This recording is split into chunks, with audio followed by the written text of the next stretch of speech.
कृष्ण। ओम नमो भगवते वासुदेवाय नमः।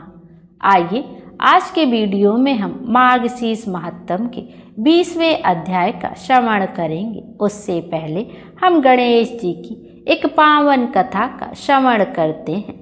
बोलिए गणेश जी महाराज की जय। बहुत समय पहले की बात है, एक मेढक और एक मेढकी रहा करते थे। वह दोनों एक बड़े से तालाब में रहते थे। मेढकी हमेशा सुबह जल्दी उठती और तालाब से बाहर आकर पाल पर बैठ जाती और सवा पहर दिन चढ़ने तक गणेश जी की पूजा अर्चना किया करती थी।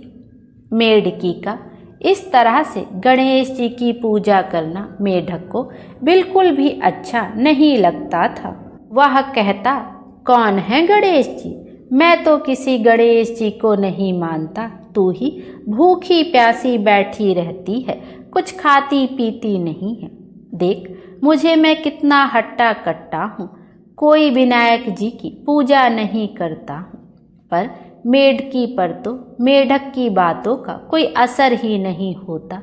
मेढक रोजाना इसी तरह चिल्लाता रहता। यह सुनते सुनते एक दिन गणेश जी भगवान नाराज हो गए और गणेश जी की माया से उसी तालाब पर राजा की एक दासी पानी भरने के लिए आती है और घड़े में जैसे ही पानी भरती है तो मेढक और मेढकी पानी के साथ उस घड़े में चले जाते हैं। तो वह घर ले जाकर उस पानी के घड़े को भट्टी पर चढ़ा देती है और नीचे आग जला देती है।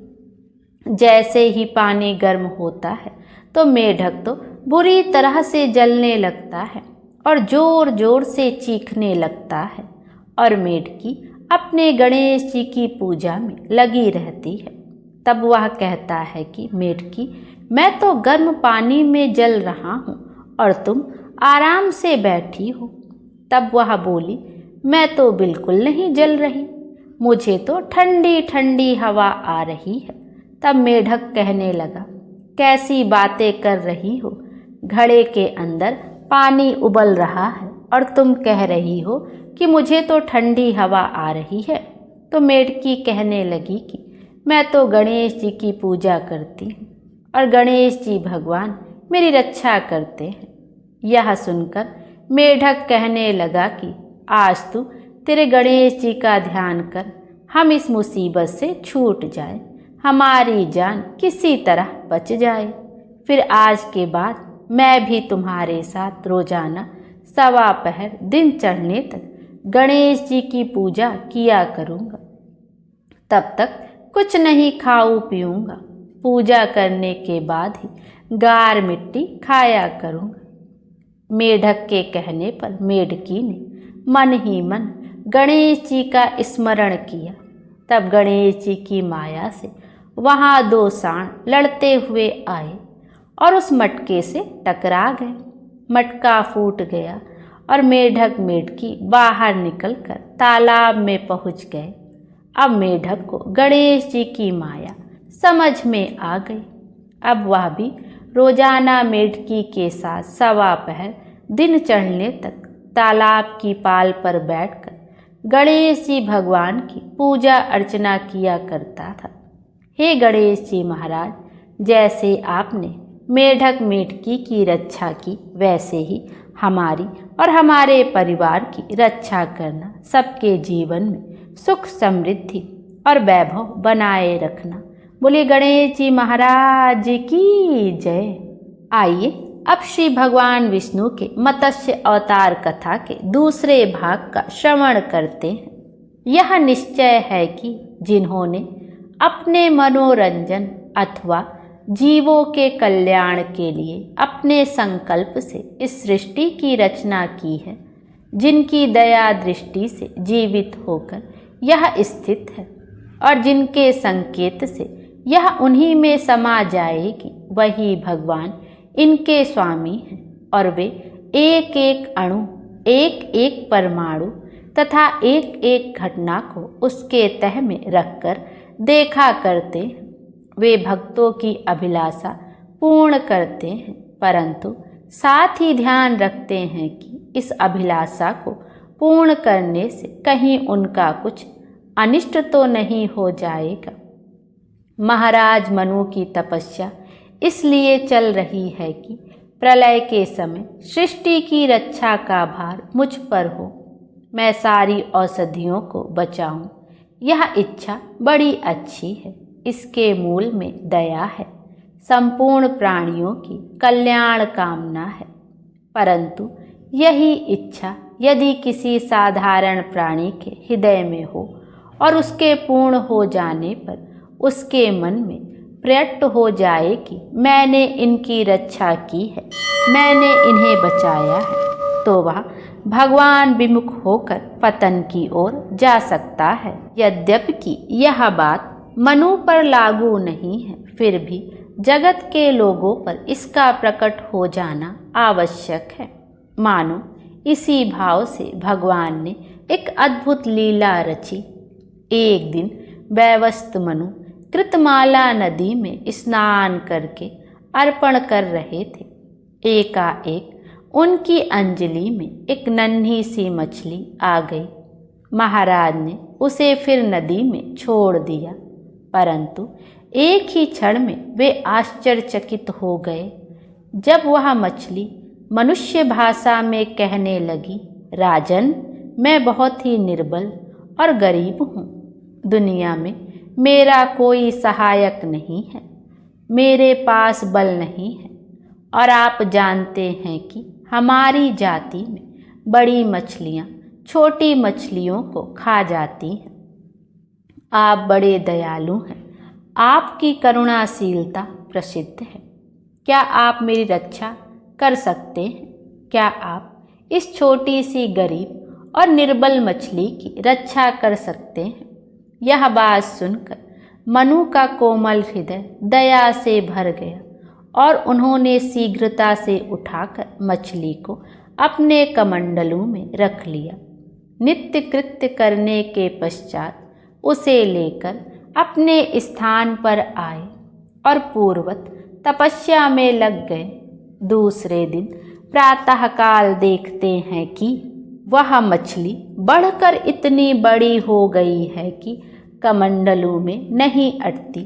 वैवस्वत मनु को देखते ही मछली ने गिड़गिड़ा कर कहा, महाराज, मैं बड़े कष्ट में हूँ, मेरा शरीर इसमें नहीं अटता। कमंडलों की संकीर्णता से मेरा शरीर छिल रहा है। मुझे पानी की बड़ी आवश्यकता है। कहीं ऐसे स्थान में रखिए जहाँ मेरी रक्षा हो सके। आपने मेरी रक्षा का भार लिया है, आप बड़े उपकारी हैं, अवश्य मेरी रक्षा करेंगे। मछली की बात सुनकर महाराज मनु ने उसे एक छोटे से तालाब में रख दिया और अपने दूसरे कामों में लग गए। कुछ ही समय बाद वह मछली इतनी बड़ी हो गई कि उसे रहने के लिए तालाब में भी जगह ना रही। बाहर से चील कौवे मंडराने लगे और उसका शरीर धूप से जलने लगा। मनु महाराज के सामने आते ही मछली ने बड़े कातर स्वर से फिर निवेदन किया, भगवान, मैं जलवासी जंतु हूँ, परंतु इस तालाब में मैं सुखी नहीं हूँ। आप देखते हैं, धूप और पशु पक्षियों के आक्रमण के भय से मैं जमीन में गड़ी जा रही हूँ। मेरा शरीर सिकुड़ा हुआ है। आपके रक्षा काल में मुझे इतना कष्ट तो नहीं होना चाहिए। मुझे कहीं इससे बड़े जलाशय में रखिए। मनु महाराज ने मछली की यह बात भी बड़े ध्यान से सुनी और उसे एक बहुत बड़े जलाशय में रख दिया, किंतु वहाँ भी मछली की यही गति हुई।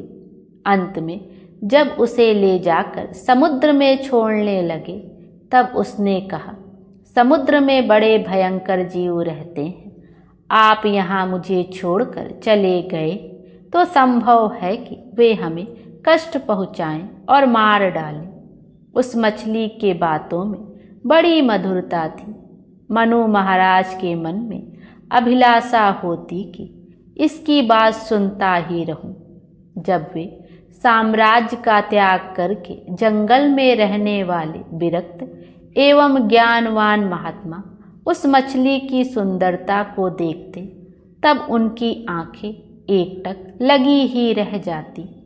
उनके हाथ उस दिव्य मछली का स्पर्श करने के लिए लालायित रहते थे। जब से उन्हें यह मछली मिली थी, दूसरे कामों में उनका मन नहीं लगता था। नियम निष्ठा के कारण तपस्या करने बैठते, परंतु उनका मन मछली के पास ही रहता। वास्तव में भगवान की सुंदरता ऐसी ही है। जो वस्तु सुंदर से सुंदर एवं मधुर से मधुर है, उसे भगवान की मधुरता एवं सुंदरता का लेस मात्र भी नहीं कहा जा सकता। आज मछली की यह बात सुनकर मनु महाराज विचलित हो गए। उन्होंने हाथ जोड़कर कहा, भगवान, आप कौन हैं? आप कौन से देवता हैं या ऋषि हैं या कोई और हैं? मछली के वेश में मुझसे क्यों खेल रहे हैं? आपकी सुंदरता और मधुरता देखकर एक तो मैं मोहित हो रहा हूँ, दूसरी ओर आपका ये विनोद भरा खेल मुझे चकित कर रहा है। प्रभु, अब आप मुझे अधिक ना छकाइए। आप स्वयं भगवान हैं। मैं आपको पहचान गया। आप गो ब्राह्मण, देवता, साधु और संपूर्ण संसार की रक्षा के लिए अनेकों प्रकार के शरीर धारण किया करते हैं। इस बार आपने एक जलचर मत्स्य का शरीर धारण किया है। मत्स्य रूपधारी प्रभु, हम साधारण जीव माया के चक्कर में पड़े हुए हैं। हमारी दृष्टि विषयों तक ही सीमित है।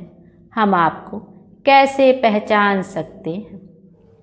आप शरणागतों के रक्षक हैं। संसार सागर से पार जाने वालों के लिए नौका स्वरूप हैं। आपके सभी अवतार प्राणियों के कल्याण के लिए ही होते हैं। अवश्य यह मत्स्य लीला भी इसीलिए रची होगी। भगवान, इस लीला का क्या रहस्य है? मेरे मन में इस बात की बड़ी जिज्ञासा हो रही है। प्रभु, आप ही मेरे माता पिता हैं, आप ही गुरु हैं, आप ही सखा हैं, आप ही मेरे आत्मा हैं और आप ही सब कुछ हैं।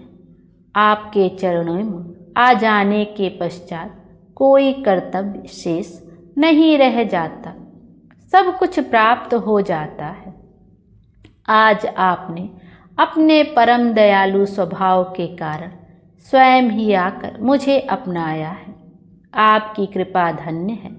आपका कृपा पात्र से मैं धन्य हूँ। आपके चरणों में मैं सतसह प्रणाम करता हूँ। इतना कहते कहते महाराज मनु भगवान के चरणों में लौट गए। इसके पहले मनु महाराज एक साधारण मछली समझते थे और उसकी जिम्मेवारी अपने ऊपर लिए हुए थे। जब उसकी सुंदरता एवं मधुरता से इनका चित्त बरबस खिंच जाता, तब ये तपस्या में कुछ विघ्न सा अनुभव करते। बार बार चेष्टा करके उसकी स्मृति को भुलाना चाहते, परंतु सफल नहीं होते। इस बात की उन्हें कुछ कुछ चिंता भी थी। अब उन्हें साक्षात भगवान जान लेने पर चिंता तो मिट ही गई। इन्हें बड़ा आनंद हुआ।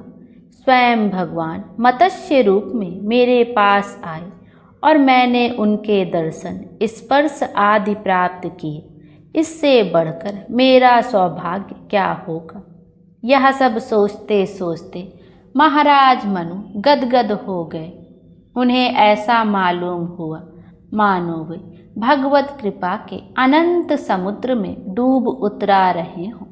नीचे ऊपर, अगल बगल और अपने शरीर के रंग रंग, रोम रोम में उन्होंने भगवत कृपा की धारा प्रवाहित होते देखी। उनके शरीर, इंद्रिय, प्राण, मन, बुद्धि एवं आत्मा सब कुछ भगवत कृपा में सरोबोर थे। बहुत समय तक ऐसी ही स्थिति रही। ऐसे अवसर पर समय लापता हो जाता है। कुछ देर बाद उन्हें स्मरण आया कि जिन भगवान के संकल्प से सारे जगत की उत्पत्ति, स्थिति एवं लय होते हैं, जो सारे जगत के आधार हैं, जो निरंतर संपूर्ण जगत के कल्याण में लगे रहते हैं, उनकी रक्षा की जिम्मेवारी मैंने ली। यह मेरे अभिमान का फल है। मैं कितना क्षुद्र हूँ कि भगवान की रक्षा पर विश्वास ना करके अपने बल पर जीवों एवं औषधियों के बीज की रक्षा करनी चाहिए, किंतु यह मेरी भूल थी। अब मैं समझ गया कि मुझ में रक्षा करने की शक्ति नहीं है। रक्षा तो केवल भगवान ही कर सकते हैं। वे ही सबके प्रेरक हैं, वे ही सबके हृदय के संचालक हैं। जो कुछ होता है उनकी प्रेरणा से ही होता है। ऐसी स्थिति में वे जो कुछ कराना चाहें कराएं। एक यंत्र की भांति अभिमान और कामना छोड़कर करना चाहिए। जहाँ अपना व्यक्तित्व आया वहाँ पतन हुआ। मैं अपनी मूर्खता से, अभिमान से पतन की ओर बढ़ रहा था, परंतु भगवान ने मुझे बचा लिया। हमारे प्रभु कितने दयालु हैं। यही सब सोचते सोचते मनु महाराज तल्लीन हो रहे थे। इतने में मेघ गंभीर ध्वनि से हंसते हुए मत्स्य भगवान ने उनकी तल्लीनता भंग की। भगवान ने कहा, राजन, आपका अंतःकरण शुद्ध है। जीवों पर दया करने के कारण आपके चित्त के मैल धुल गए हैं। जिसके हृदय में दुखी प्राणियों के प्रति दया नहीं है, उसका कभी उद्धार नहीं हो सकता। वह मुझे कभी पहचान नहीं सकता, या यूँ कहिए कि उसके सामने मैं कभी प्रकट नहीं हो सकता। आप मुझे पहचान गए। मैं अनंत हूँ। मेरे अवतार का कोई कारण नहीं हुआ करता। मैं भक्तों की भलाई के लिए अपनी इच्छा से समय समय पर स्वयं ही अवतीर्ण हुआ करता हूँ। सारा संसार मेरे अंदर है। यह प्रकृति मेरा एक अंश है, परंतु मुझ अनंत में अंश की कल्पना भी नहीं हो सकती। यह सब मेरी लीला है। यह सब मैं ही हूँ। इसी से चाहे किसी भी शरीर में मैं प्रकट हो सकता हूँ, किसी समय, किसी स्थान पर और किसी भी वस्तु के रूप में मुझे पहचाना जा सकता है, और वास्तव में मैं वहीं रहता हूँ। परंतु जब लोग मुझे नहीं पहचान पाते, तब मैं अपने आप को स्वयं प्रकट करता हूँ और किसी भी रूप में प्रकट कर लेता हूँ। मेरे लिए मनुष्य और मछली के शरीर में भेद नहीं है। मैं ही सब हूँ। जिसने सब रूपों में मुझे पहचान लिया, उसने मेरी लीला का रहस्य समझ लिया। कहीं से मुझे हटाया नहीं जा सकता। चाहे जिस रूप में मेरे अस्तित्व का विश्वास किया जा सकता है। अब प्रलय का समय निकट है। मैंने आपको रक्षा का भार सौंपा। मैं स्वयं आपके साथ रहूँगा। प्रलय के समय जब तीनों लोग जलमग्न होंगे, तब सप्त ऋषियों के साथ एक नौका पर बैठ जाना। मैं स्वयं मत्स्य रूप से आऊँगा। तब उस नौका को मेरी सींग से बांधकर जीवों और सारी औषधियों के बीजों की रक्षा करना। इतना कहकर भगवान मत्स्य अंतर ध्यान हो गए। बोलिए विष्णु भगवान की जय। श्री मत्स्य अवतार कथा के तीसरे भाग का कल हम श्रवण करेंगे। बोलिए विष्णु भगवान की जय। विष्णु भगवान हम सब की मनोकामना पूर्ण करें और हमारे जीवन को खुशियों से भर दें। Thank you.